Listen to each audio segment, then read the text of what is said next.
Joining us now is Rabbi Itai Asman. Rabbi Asman is one of the founders of Taurat Lechima, which is translated as the Torah of Warfare, which is a leading advocacy organization advocating for Jewish values and Jewish identity in the IDF. He personally has served 700 days in reserves over the past couple years in the most recent wars. He's also the Rav of a combat engineers battalion. Rabbi Asman, thank you so much for joining us. Thank you, Rav Ari. Nice to meet you. Nice to meet you as well. It's a pleasure to have you on the show. 700 days from the beginning of the war, in the 3 years. From October 7th. Yes. Yes, that's 2 full years. Yes, something like that. It's basically full time. Yes.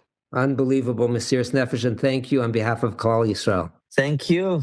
Absolutely. Why don't we start with talking about Taurat Lechima? I do want to find out what they do, but then our focus is going to be the status of men and women serving together in the army. But I just want to get a couple minutes on what is the purpose and what are the activities of Taurat Lechima. Okay, so like you said, Taurat Lechima is an organization that works to make the Jewish spirit and Jewish identity stronger in the IDF and Israel security forces. We believe that the Jewish value and the Torah make our soldiers strong and lead to a real victory. We do not believe in progressive ideas because they make our army weak. They make our army weak.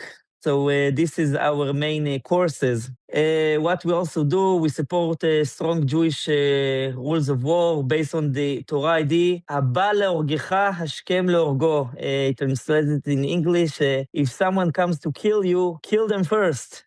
Don't wait for them to attack you. Second, we keep the army focused on winning the war, not in a social agenda or radical feminism. We do it by explaining our ideas in the media, helping combat soldiers directly, and working with the politicians to change the law and the policies. This is our main what we do. Focus on what we need to get done and not external stuff that gets in the way. Yes, the army need to win the war, not to do a social agenda, not saving elephants or I don't know what turtles in the sea. Right, absolutely. So let's not do a agenda of not gender agenda and not all the Greta Thunberg, all the right, absolutely. So let's talk about the situation of the IDF today. I want to stay focused on men and women. And we can talk about combat units. What goes on right now? There's apparently a law by the Supreme Court to push having women serve together with men. Is that happening? Do we have men and women serving in combat units together?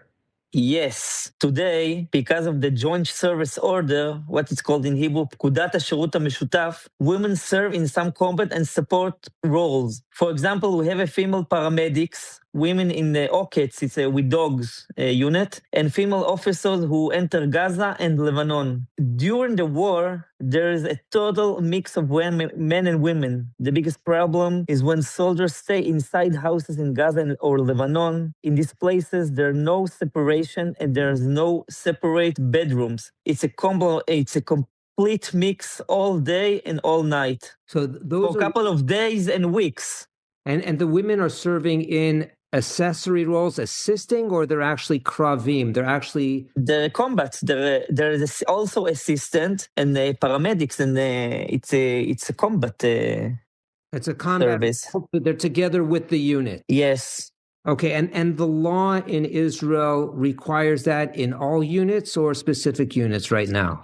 So this is when the next thing that I wanted to talk with you, it's when it started and what's happening. It's not in one day. The Supreme Court and also the army in evolution started to make more and more women in combat orders and units. So it's gone through a process, and yes, it's a process. Is that process expected to continue? Yes. Okay, so that mixture, does that start with training also? Is training combined, or is it simply in Lechima when they're actually in Gaza and during the war? In training, it's separated, but in the combat, it's a combined, it's a mix. So the requirement recently of the Supreme Court to have mixed in the tanks. Yes, not only in tanks, but in a couple of סיירת מטכ"ל, a light unit, 669. So Sayeret Matkal, which is one of the top units, would have women Yes. with the men. Yes. Uh-huh. The training is separated, but the default in war, it's mixed. You know, army, it's trained for a war, not not in the shigra. And because of the war, they must work with all forces, all units are together. On normal basis, the barracks where the soldiers sleep and restrooms are separated, but because of everyone fights together in active war zones, it still created a very big problem for religious soldiers. So when soldiers have issues that come up, do they come to Torah Lechima and say, please help us? Does it advocate also on an individual level when soldiers have specific issues that they're dealing with, or is it more of a general global push to imbue the IDF with the values of Torah? In reality, many religious soldiers feel trapped sometimes. Soldiers just cannot handle it. Most of the time, they do their job in battle, but with great pain and deep sorrow. They call us, they call their rabbis, and but you know it's pikuach nefesh because we're in war, but it's against the Torah and their values. So if you get a call about somebody... During the ground fighting in the war, we got many complaints from religious soldiers. It's in impossible situation. They want to fight for Israel and win the war, but the army leadership created a system that ignores their religious needs. They also call the rabbis in the yeshivot, and they don't know what to tell them because it's agenda from above. Their officer, he don't have agenda. It's a law and order that forced from above. Now, from above, does that start outside of the army or at the top of the army or both? Both. I want to talk especially on this situation with you or on this process. The big push to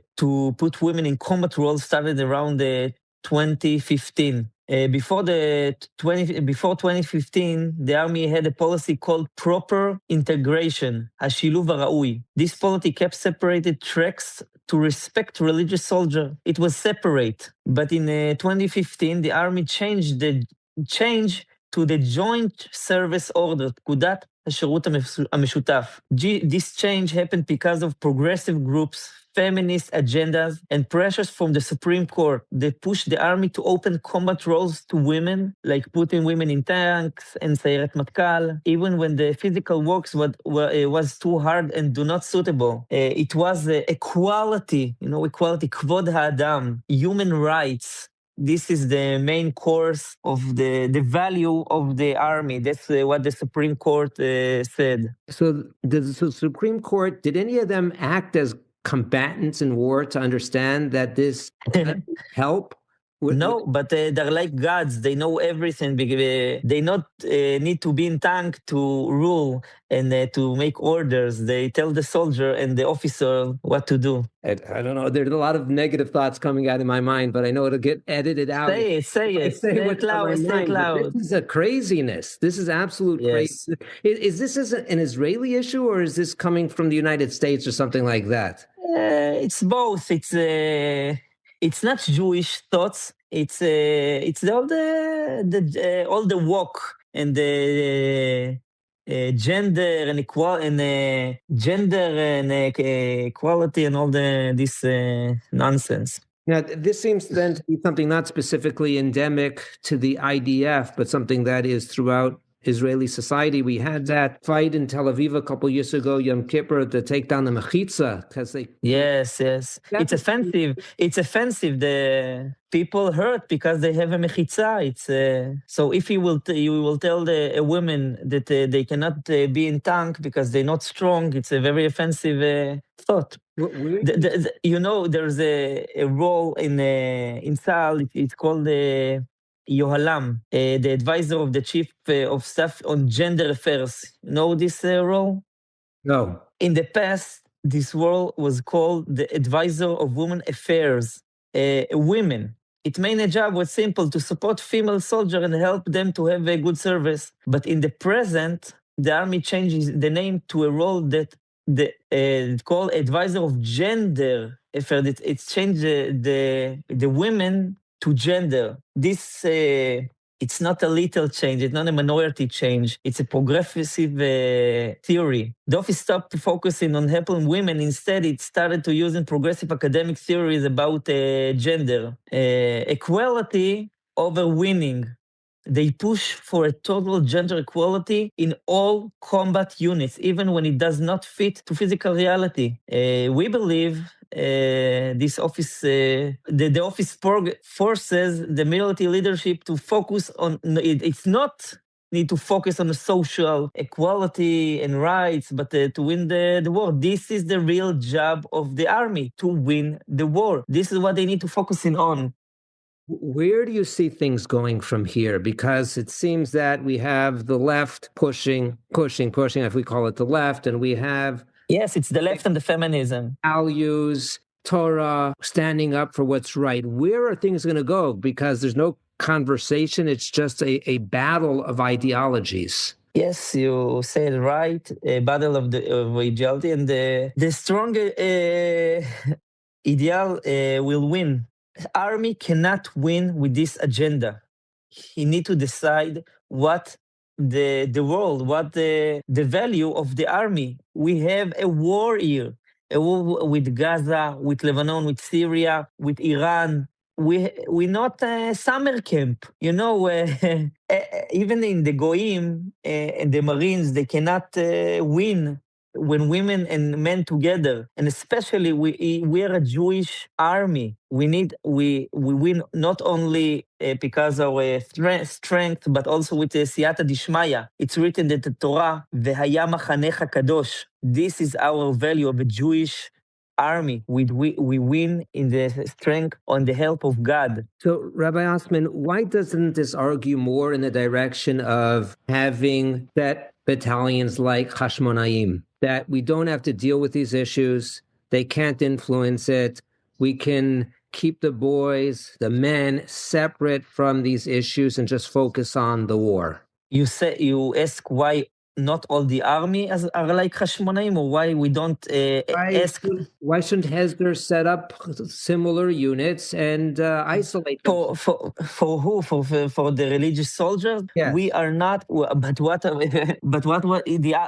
all the army need to do? You think that if the religious soldier will go to Hashmonaim, the army will win, the tanks will win? When women and men are serving together, it's not a religious problem. It's a victory problem. I know a battalion doctor who left his unit because an officer was together with a female paramedic. This relationship completely broke a family of 5 children. Jewish army cannot fight like this. It's much worse for a Jewish army, which needs the help of God, v'haya machanecha kadosh. But only in the USA they cannot win like this when women and men are together with in a combat. Not feasible for the Hesder yeshivas to say we're going to have separate battalions. But it's not the problem of the yeshiva; it's the problem of all army. You think that a Jewish soldier, he's not religion. He want to serve with a female. It's not good for the female. The female also don't want to do this. We don't do think only for the religious soldiers. We talk about the value of all the army, not only the religious soldiers. It's very important. If the whole army will be men and women, and you have a 1 unit or 2 units or 5 of religious soldiers, the army will lose the war. This is how Medina Yehudit and Tzava Yehudi need to win. So it needs to be within the structure of the army, but it needs to be sanctified. Yes, in the structure of the army, the value of all the army, all the IDF, not for also only the Hashmonaim, we're ghetto for religious soldiers, that they do it separate. Not all the army need to be separated. Okay, very. It's like a summer camp. It's like a summer camp. Currently. An army cannot win like this with these values. Yeah. I was at the Kotel this past Erev Shabbos, and men and women with the Chayalim were all together taking pictures at the Kotel and hugging each other, non-observant. But it's always shocking and depressing to see such a thing that it's, as you mentioned, it's like a summer camp. It's just like Yes. out a bar together, but it's all the time. It's 24 hours. Yes. It's inside Gaza and inside Lebanon. What do you think men and women do together when they sleep together? What do you think will happen? It's a Bilam, like Bilam said in the Torah in Parashat Balak. If you want to destroy the army, make if you want that Israel will lose the war, you cannot curse them, you cannot win them. So make women and men together, and this is what will destroy them. They will make them weak. Rabbi Asman, you should have tremendous siyata dishmaya in your avodas hakodesh, absolutely necessary, and you should just, Bezrat Hashem, have tremendous success in instilling the values and the ethics necessary in the army, that it should continue to have siyata dishmaya. Thank you. If someone want to see what we do, we can enter the Torat Lechima in the site, in the net, and we have a Twitter and Telegram. It's in Hebrew, but maybe I think the site is also in English. But we need more power to. And thank you for this stage that you let me talk. It's a very important thing, especially religious people, but not all. Not only the religious people want to hear that. All the Jewish people want. Most of the Jewish people want to. The army will do his work. It's his job is to win the war, and not social value and gender equality and all the thing. Only winning the war. צבא יהודי מנצח. Very good. Thank you so much, and thank you so much for all your personal service on behalf of Klal Yisrael. Thank you. God bless you. Shalom Aleichem, this is Ari Wasserman taking back the microphone for our summary, takeaways, and lessons learned. We spoke with Rabbi David Fendel, who told us about the liberal agenda in Israel embodied in a policy the law known as Pekudat HaSherut HaMeshutaf, which pushes mixed gender service in the IDF. This conflicts dramatically with the current push of the Hesder Yeshivot to sanctify the army and turn it into a Machaneh Kadosh, viewing military service as a privilege, but one that must be conducted in an atmosphere of holiness. The secular agenda, in his view, is one of secular coercion, while this historically was in the news in connection with forced listening to Kol Isha, which we heard about throughout the years, forcing from observant soldiers, male soldiers, to sit there while a woman sang. The issue is far broader than that. The current effort of religious rabbanim and soldiers is to go beyond merely complying with the strict letter of halacha, but to fulfill the ideal of kadesh atzmecha b'mutar lecha by sanctifying the army and creating an appropriate spiritual atmosphere, as symbolized by the artillery units known in Hebrew as totchanim. If women serve as combat soldiers in those units, Hesder soldiers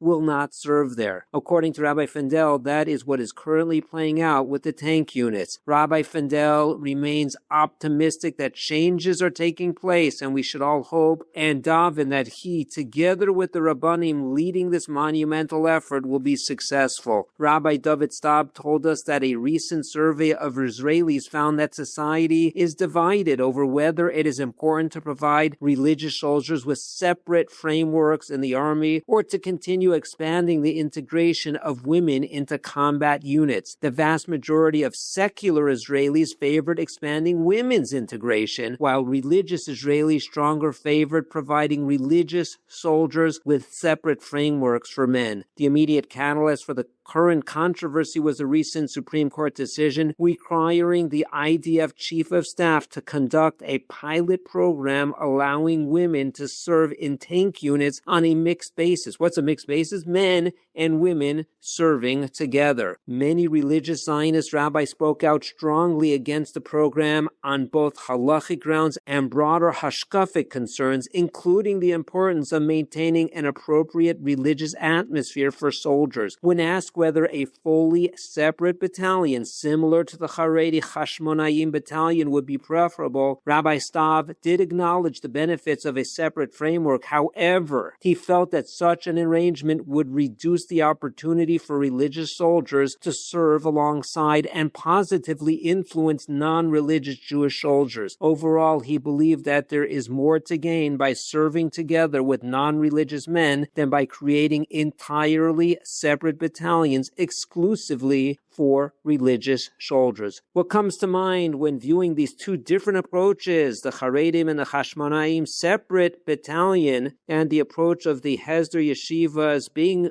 together with the secular army, but becoming or working to be totally segregated, or as much as possible segregated from women, comes to mind the Dvar Torah in the Tamvadas from Moshe Sternbach, Parshas Veschanan, in talking about tefillin. It says, Ukshatim losei yadecha, the pasuk, he says there's a fundamental difference, a lot of similarities as well with the tefillin shel yad and the tefillin shel rosh. And he says as follows, the tefillin shel yad are all together in one compartment, one bias, and it's coming to teach us that there's one Torah for all Klal Yisrael. All the mitzvahs are done in the same way with no distinction between this Jew and that Jew. On the other hand, when it comes to the tefillin shel rosh, it's divided into 4 different compartments, and even though from the outside it looks like they're somewhat attached, they are attached and they are connected, but truth be told, Harei bi'ikaram nifradim hem ze mizeh. Truth be told, they are attached, they're pressed together, but they are separate one from another, the 4 compartments in the tefillin shel rosh. And he says as follows, I'm going to quote Rav Sternbach, Ki ba'avodas halev yischalku Yisrael ish mer'ehu. When it comes to our avodah b'lev, how we approach, how we think, our hashkafas, they are different. Everyone is different.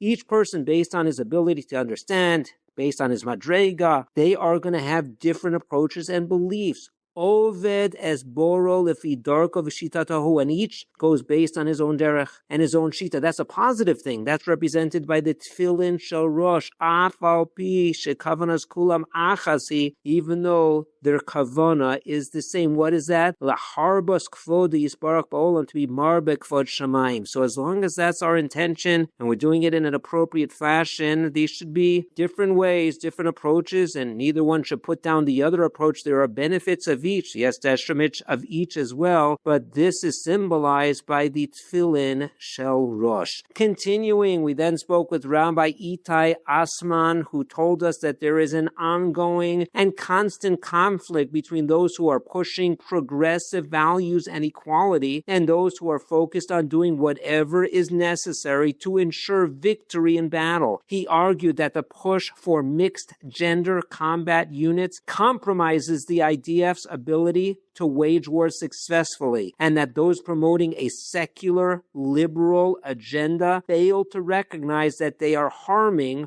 rather than helping the military. He explained that this push began around 10 years ago with the implementation of Pekudat HaSherut HaMishutaf, that's in English, the Joint Service Order, which has led to men and women serving together in combat roles without meaningful differentiation, including, in some cases, sharing living quarters. Taking a step back and looking at all 3 of our speakers, they all emphasize the importance of strengthening Jewish values, identity, and adherence to halacha within the IDF, and all agreed that there is an ongoing ideological struggle over the Army's direction. However, our first and third speakers focused more on the realities on the ground, particularly the expanding push for mixed gender combat units, whereas Rabbi David Stav did downplay the practical ramifications of this trend. In Rabbi Stav's view, the Army's primary focus was on mixed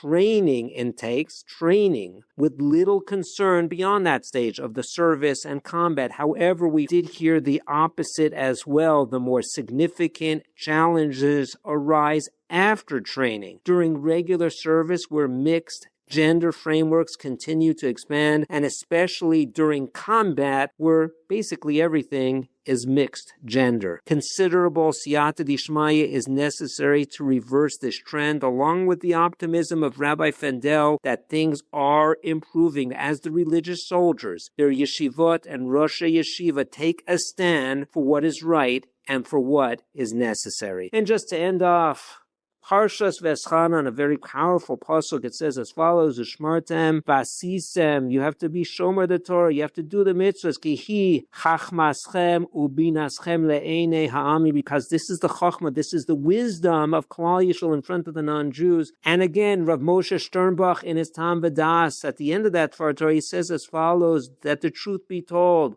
the chachmas and the madaim, the approaches, the philosophies, the morals, the ethics, and even the science of the non-Jews, of the secular world, they change over time. There's nothing like the pristine purity and perfection of the Torah that does not change whatsoever. And he speaks in great detail of the Torah. We don't need proofs. We don't need scientific proofs to the Torah. Their change, their views, their perspectives. And what we see right now is the strength of secular coercion in favor of values that are antithetical to Torah. But we have to know that these things come and they also go. And right now, they may be making a lot of noise based on their claims, based on their views, but Emir Hashem, that will end in the near future as well. Thanks so much for listening. We'll see you next week on Headlines.